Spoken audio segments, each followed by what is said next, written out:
Assalamualaikum Football United, ringan amatiran ala gua. Ini video yang kedua di hari Jumat setelah sebelumnya membahas soal konten atau update dari Fabrizio Romano. Kali ini gua akan news update ringan amatiran ala gua. Sumbernya seperti biasa gua ambil dari Twitter. Langsung aja dimulai dari Man United Zone. Ini kabar kalau dari James Alan Robson ya. Kalau Aaron Wan-Bissaka ini akan diberikan kesempatan untuk bisa ya menunjukkan ya skillnya di pre-season sebelum keputusan final akan dibuat. Ya menurut gua, kalau gua tanggapin ini menarik ya, karena Manchester United di bursa transfer kali ini nampaknya tidak cukup aktif ya, dihubungkan dengan pemain yang berposisi sebagai bek kanan. Seperti kita ketahui sekarang ada Aaron Wan-Bissaka dan juga Diogo Dalot kan. Yang keduanya ini kalau menurut gue ya, dengan amatiran opini gue belum teryakinkan. Tapi ya Erik ten Hag ataupun juga John Murtough dalam hal transfer sampai dengan sejauh ini mungkin hanya seorang Jurriën Timber yang posisinya bisa bermain di bek kanan, walaupun nampaknya lebih kalau seandainya datang ya kan lebih ditempatkan sebagai bek tengah. Oleh karena itulah Lisandro Martinez ini kan juga disebutkan sedang diincar oleh Manchester United. Kembali lagi bek kanan ini belum ada nama baru. Dan apakah Erik ten Hag ingin melihat dulu ya, atau ya melihat bagaimana Aaron Wan-Bissaka maupun Diogo Dalot, apa hal yang bisa diperbaiki, apakah memang betul-betul sudah mentok ataupun ya bisa ditingkatkan ya, atau dia tahu caranya bagaimana dan lain-lain. Ini juga cukup menarik, tapi ya kita lihat saja. Kalaupun iya, mudah-mudahan Aaron Wan-Bissaka bisa dipoles lagi kemampuan menyerangnya ya, terutama kemampuan passing, karena kalau kemampuan defensif ya dia oke lah ya, tacklingnya cukup bagus, perebutan bola juga cukup bagus, membaca permainan juga cukup oke.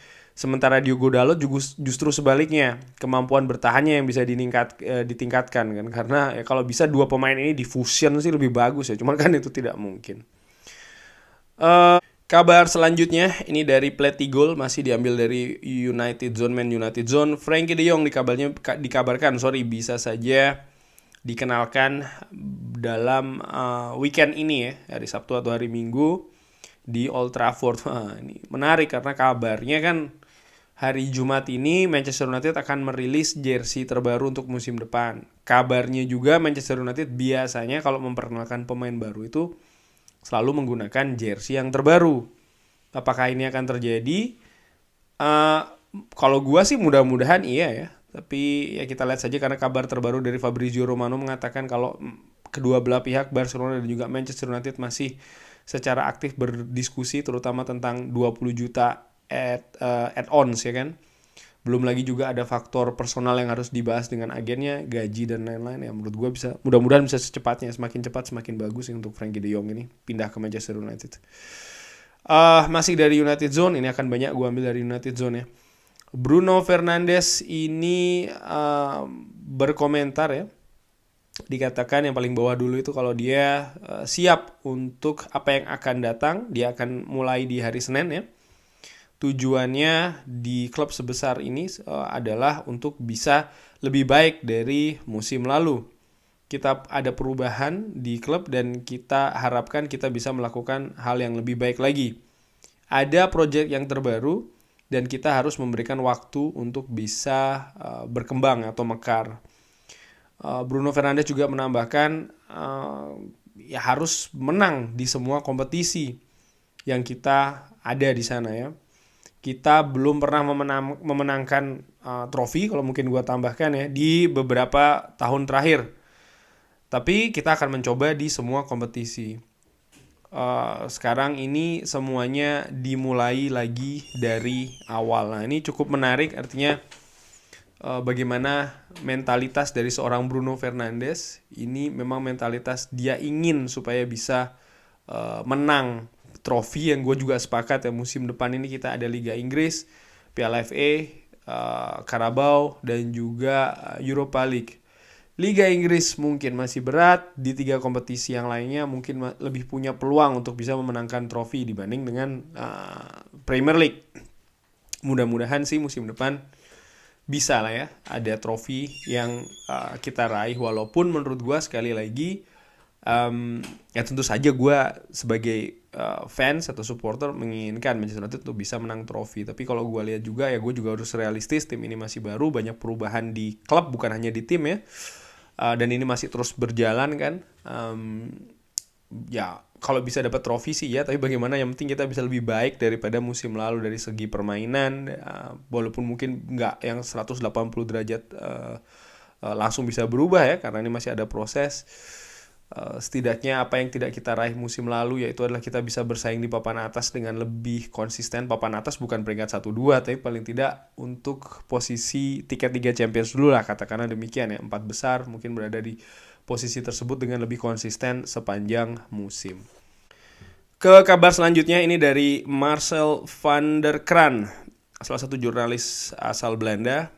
Dikabarkan kalau Lisandro Martinez ini berada di daftar yang cukup tinggi bagi Erik ten Hag. Dia mengharapkan atau memperkirakan akan ada perkembangan yang sangat besar ya di 24 atau 48 jam ke depan, artinya 1-2 hari ini. Lisandro Martinez juga berharap pindah ke Manchester United, yang tentu saja merupakan klub besar ya bagi seorang Lisandro Martinez. Gue komentarin atau berikan opini, Lisandro Martinez dikabarkan juga diincar oleh Arsenal kan. Cukup menarik ini. Artinya kalau Manchester United ingin mendatangkan, ada saingannya nih ya. Jadi langkahnya harus cermat dan tepat. Tidak mesti cepat ya, tapi harus cermat dan tepat. Lisandro Martinez pemain belakang asal Argentina, kakinya kidal, posisi back tengah lebih ke sebelah kiri. Sudah cukup ya lama bekerja sama juga dengan Erik ten Hag, satu yang lainnya tahu dengan cukup baik. Kalaupun seandainya datang ke Manchester United, berarti memang Manchester United ingin memperbaiki posisi back tengah. Cuman yang harus diingat, Lisandro Martinez merupakan pilar utama Ajax, tapi di Manchester United utamanya posisi back tengah ini ada pemain lain ya, ada Victor Lindelof, ada Rafael Varane, ada Harry Maguire. Yang cukup menarik, persaingan akan cukup ketat. Mudah-mudahan dengan hadirnya Lisandro Martinez, ini akan menaikkan ya kualitas secara kolektif untuk posisi back tengah. Karena kalau pemain tidak tampil secara maksimal, siap-siap akan kehilangan posisinya, karena ya tidak main-main, ini akan ada 4 pemain paling tidak ya dengan karakteristik kemampuan yang berbeda-beda. Di sisi lain artinya apa? Untuk posisi back tengah, ya Manchester United harus menghindari surplus, karena itu akan menjadi pemborosan. Pemain seperti Phil Jones, pemain seperti Axel Tuanzebe berarti ya, dan juga Eric Bailly ini ya kemungkinan besar akan lepas sih. Ya lumayan juga kan buat jadi tambah pemasukan bagi klub. Kita lihat saja. Gue juga penasaran nih perkembangannya seperti apa. Lalu Marcel van der Kraan juga memberikan komentar tentang Tyrell Malacia menuju Manchester United. Dealnya ini sudah selesai, dan kemarin dia berbicara tentang ya termsnya dia ya, artinya kepentingan dari Tyrell Malacia. Tidak ada hal yang complicated, karena dia tahu apa yang akan dia dapatkan di Lyon. Manchester United ini bisa memberikan lebih dari itu. Nah, ini cukup menarik karena ya Manchester United berhasil mendahului Lyon, bahkan beberapa klub Inggris lainnya juga kan yang berminat untuk mendatangkan Tyrell Malacia, pemain Feyenoord, bek kiri, pemain muda potensial. Kebetulan juga gue sempat nonton baik itu di TV maupun secara langsung beberapa kali. Pemain cukup bagus. Ini posisi back kiri, kita sudah ada Luke Shaw, berarti akan ada surplus karena ada Alex Telles juga kan. Menarik siapa yang akan dilepas atau akan dijual bahkan ya. Kabarnya si Alex Telles ini posisinya ya sekarang klub lebih kalau seandainya ada tawaran bagus datang ke seorang Alex Telles-nya akan dilepas. Kabar lainnya adalah masih tentang Marcel van der Kraan memberikan komentar soal atau ya update terbaru tentang Tyrell Malacia menuju ke Manchester United. Dia berkata, Anda tahu kalau seandainya Manchester United berada di market dan Anda seorang pemain sepak bola, dan Anda akan berkata ya Anda akan pergi ke sana bukan ke Lyon. Ya di sisi lain ini juga memperlihatkan bagaimana ada beberapa komentar kan ya, Manchester United tidak lagi tertarik menarik bagi beberapa pemain dan lain-lain. Enggak, menurut gua posisinya tetap Manchester United salah satu klub terbesar di dunia. Cuman sekarang ini kan lebih karena keadaan yang ada di Manchester United. Mereka memulai suatu yang baru. Tentu saja bagi para pemain ada resiko yang harus diambil di sana. Persaingan ya kan, sesuatunya mulai dari baru lagi. Tidak semua pemain berani mengambil resiko itu. Dan menurut gue ini yang membedakan antara Tyrell Malacia dan juga seorang Jurriën Timber. Sama-sama muda dua-duanya, sama-sama berada di skuad timnas Belanda. Tapi Tyrell Malacia nampaknya lebih berani untuk mengambil resiko dengan datang ke Old Trafford ya. Tentu saja ada resiko di sana. Dia tidak akan bermain sesering di Feyenoord, di Rotterdam. Tapi ya dia berani paling tidak ya mengambil tantangan ini. Ini cukup menarik. Ditambahkan oleh Marcel van der Kraan, Anda harus punya gambaran yang secara total. Barcelona ini punya semua uang untuk Frenkie, tapi pemain punya apa yang Ten Hag inginkan untuk dibangun di tim ini. Jadi Erik Ten Hag bahkan dikabarkan akan membangun Manchester United itu dengan menggunakan Frenkie de Jong sebagai pilar utamanya. Saya pikir dealnya akan selesai setelah weekend ya. Ada agreement atau persetujuan dengan jumlah. Ini akan lebih dari 80 juta. Dimulai dari 65 juta dan juga 20 juta bonus yang ditambahkan atau add-on. Seperti yang dikabarkan juga oleh Fabrizio Romano. Angkanya kurang lebih demikian ya. Jadi menurut Marcel van der Kraan sekali lagi minggu depan ini setelah weekend baru akan sepakat ya. Mudah-mudahan saja sih. Gua sih kalau bisa weekend ini kenapa tidak ya. Kabar lainnya gue ambil dari United Journal kali ini. Andres Pereira ini dikabarkan akan ditawarkan 4 tahun kontrak dari Fulham. Ada Flamengo, ada Fulham. Menurut gue sih ya Andres Pereira dia bagaimana nih, dia mau mengambil tantangan yang seperti apa. Tentu saja bermain dengan Flamengo berbeda dengan bermain di Fulham. Dia bermain dengan di depan ya penonton sendiri kan, artinya di negara sendiri juga berbeda kalau dia memilih Fulham.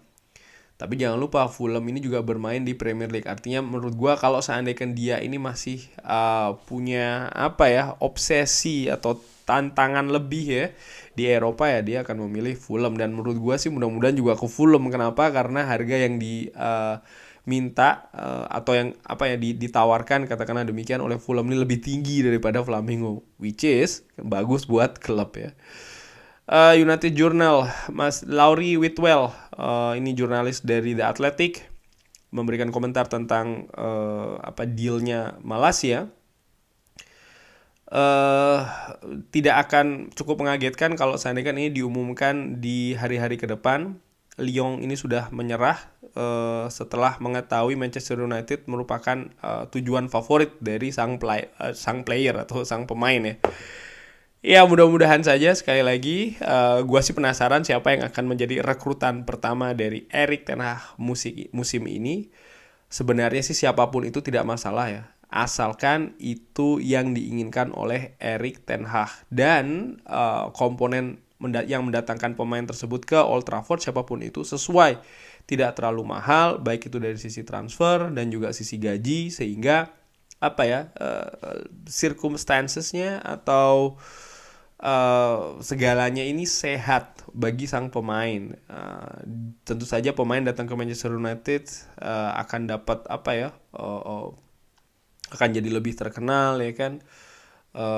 Publishment-nya akan luar biasa, gaji juga, kehidupannya juga akan naik ya kan. Jadi dari sisi psikis mental ini juga sangat berpengaruh. Apalagi Tyrell Malacia, katakanlah memang Tyrell Malacia yang akan datang pertama ya.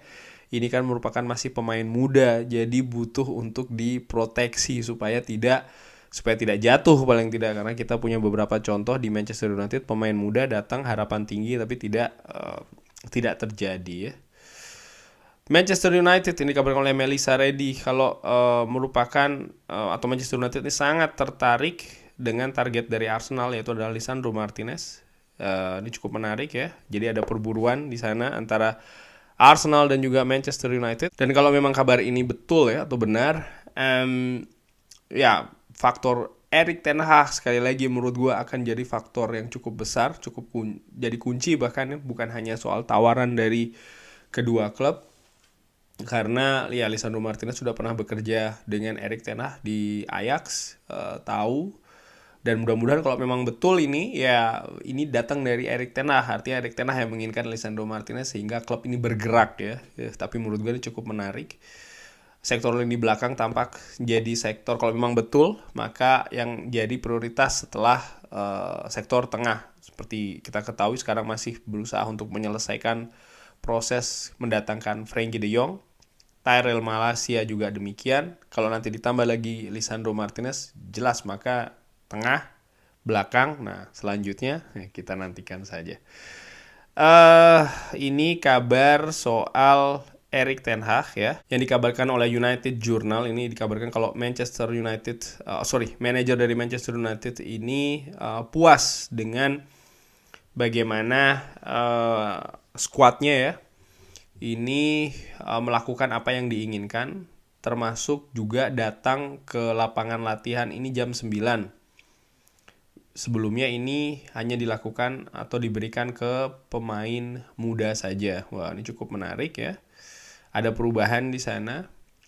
David De Gea ini juga memberikan komentar dari beberapa pemain lain juga tentang staff yang baru ya. Dan ini meningkat level disiplinnya. Dan standar dari Erik ten Hag ini jelas, ide-idenya tuh jelas. Dan ini tampaknya disukai oleh squad Manchester United. Tapi jangan lupa, ini masih baru hari-hari awal dari pelatih datang ke ke Carrington ya kan.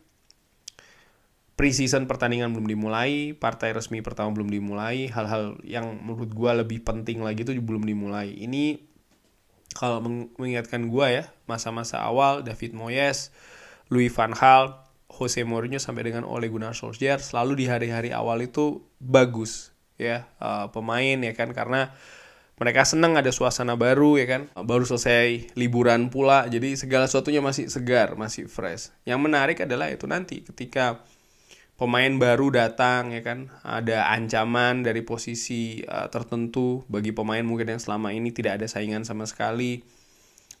Kondisi dressing room pasti akan berpengaruh.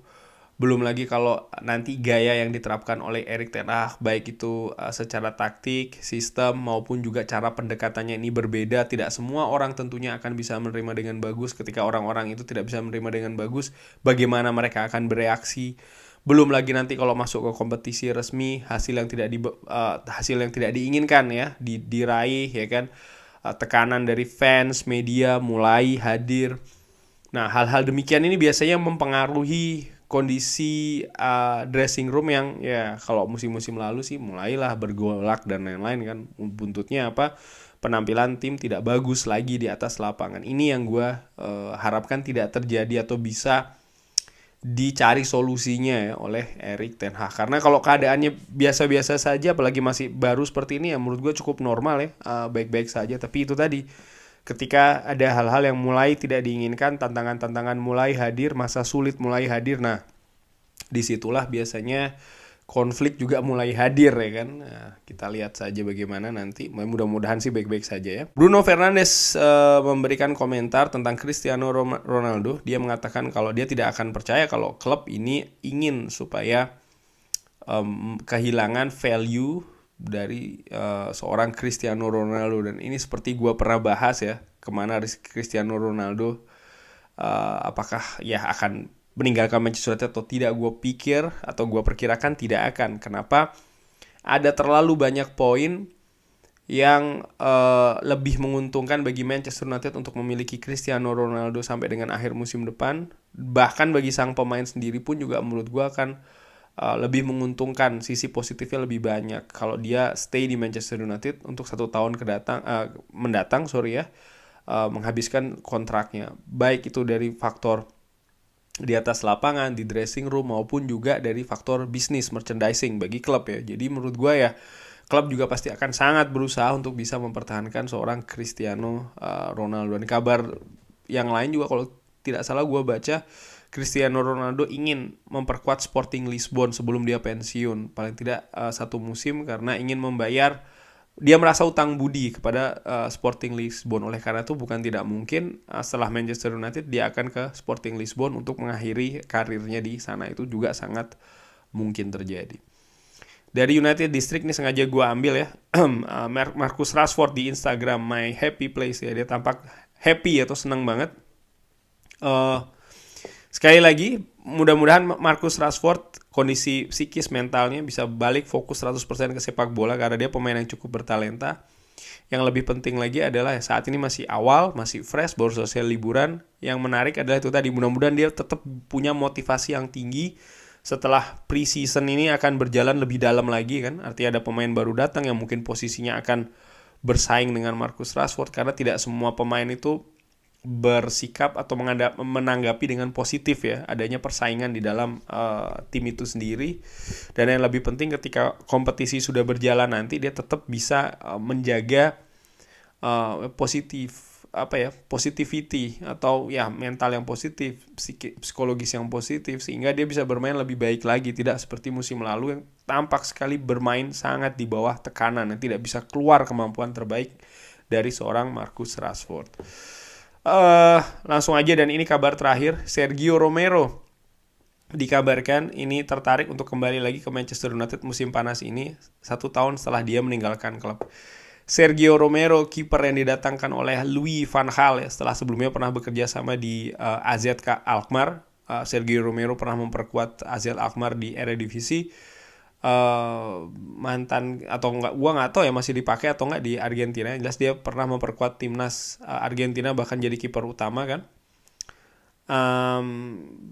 Salah satu kiper yang menurut gue cukup bagus di adu penalti kalau tidak salah. Dan sekarang dengan kemungkinan akan cabutnya seorang Dean Henderson ke Nottingham Forest untuk 1 tahun penuh, ada Tom Heaton, ada David De Gea. Mungkin akan ada 1 kiper muda, tapi 3 kiper apakah cukup? Menurut gue sih tidak ya. Paling tidak kita ada punya 4 kiper harusnya, dengan kemampuan yang tidak jauh berbeda. Berbeda pastinya dong, kiper utama akan lebih bagus dari kiper kedua, ketiga, dan seterusnya. Tapi menurut gue mudah-mudahan gapnya ini tidak terlalu jauh jaraknya. Dan kiper yang datang pun juga tahu posisinya dia memang bukan akan jadi kiper kedua atau kiper ketiga. Jadi tidak ada pengharapan yang lebih ya, katakanlah demikian. Tapi juga tetap siap kalau seandainya akan tampil sebagai kiper utama, seandainya David De Gea ini berhalangan, baik itu karena cedera, akumulasi, ataupun juga hal lainnya. Cukup menarik sih ini, kita lihat saja siapa yang akan datang di posisi kiper ya. Mudah-mudahan juga tidak mahal ya, karena konsentrasi budget mungkin akan lebih dialokasikan untuk posisi lain. Kurang lebih demikian news update kali ini. Gue mau istirahat dulu, ini juga sudah cukup larut. Tapi seperti biasa gue doakan semuanya sehat-sehat saja. Oh ya, jangan lupa Jumatan ya, ini hari Jumat kan, tetap sehat-sehat terus, prokesnya ya jangan lupa. Sekian dulu, terima kasih sudah menyaksikan. Jangan lupa like, sholat, dan juga subscribe. Wassalamualaikum warahmatullahi wabarakatuh.